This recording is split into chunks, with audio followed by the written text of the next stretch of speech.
It was a factor of all those things, you know.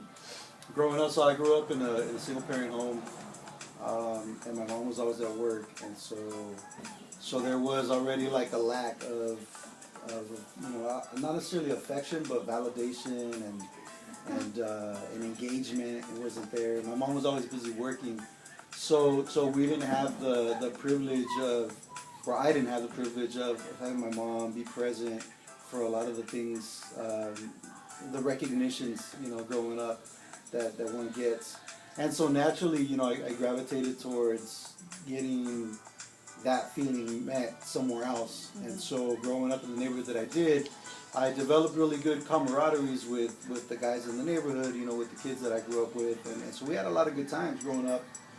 But, you know, little by little, because it wasn't the best environment, we you know, some of the guys that I was growing up with started, you know, getting involved with some dumb things. And so it was kind of a combination of the exposure, the environment that we were growing up in, and the lack of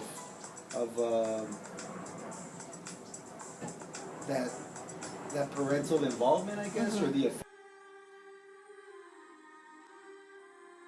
going back to prison the last time was what changed my life, because that's the only place I could get clean. When I was out here, I was running amok. I was always doped out or drunk or whatever, you know. And so being in there is where I got to clean myself up, and so that was cool, and got to change, you know, transform the way I thought about things, and kind of set myself up. Excuse me, for the next time that I was going to get out and what I was going to do differently. Being in prison is a transformative experience. It's not necessarily all bad, but it's not all good. It's the stigma, right, that you take with you. It's not like you would think, okay, I did the crime, I do the time. You know, that's what the saying is.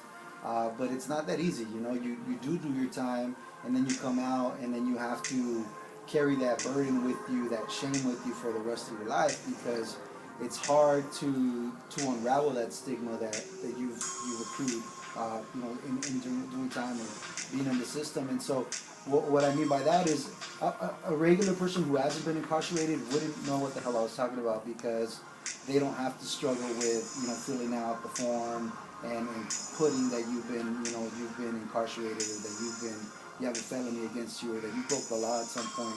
And so it carries with it a lot of burden, right? Because automatically you're probably going to be overseen. And people will tell you, oh, it shouldn't disqualify you, right? It shouldn't, and whether it does or it doesn't is a different story, you know. And so that for me was very interesting, because, you know, it takes away, you know, lowers your morale, first of all.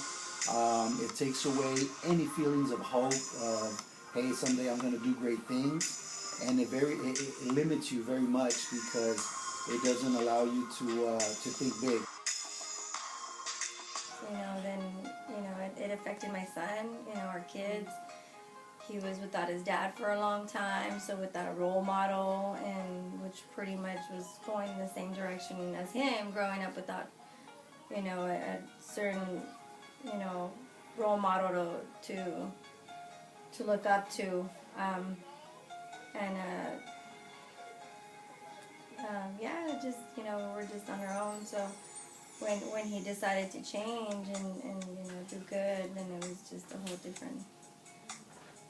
I think one of the biggest things that I had to deal with when I was like growing up is probably, like, I felt like he was just kind of like, he just left, like he was just gone, and like I was living with my mom at the time, so I kind of just didn't know where he was, and for the longest time I didn't know that he was in prison, that's for sure. I thought he was just out like living like without me, I guess, but like, I think something that really sticks with me throughout, like, because even now, like, my dad will tell me, like, he'll tell me, like, oh, you know, when I was in prison, he's like, you know, I would think, like, you know, my little girl thinks that I left her, and he would just sit there and think about how I was feeling, because, you know, my dad just, like, pretty much abandoned me, so it's like, you know, I didn't know where he was, and he didn't know where I was, and it was kind of just like, wow, like, that's crazy, like, to think about that he was thinking about that, because I thought he was just out, like, running amok and stuff, so it's just kind of crazy. But another thing is probably, like, yesterday I heard a guest speaker, and he was talking about, or she was talking about how like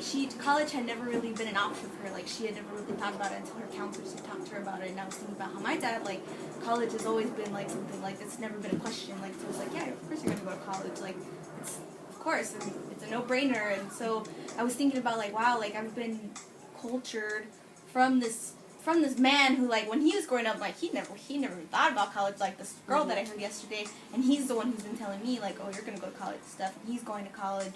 And so, like, for me, like, that's always just been, like, a great example for right now, you know, these past 10 years probably, or probably like 7, but, yeah, like, to me, it's just almost, like, ironic in a way. It's just, like, kind of, like, dry humor, just because, like, you know, nobody ever thought he was going to go to college, and now he's going to be graduating the same year I graduate from high school.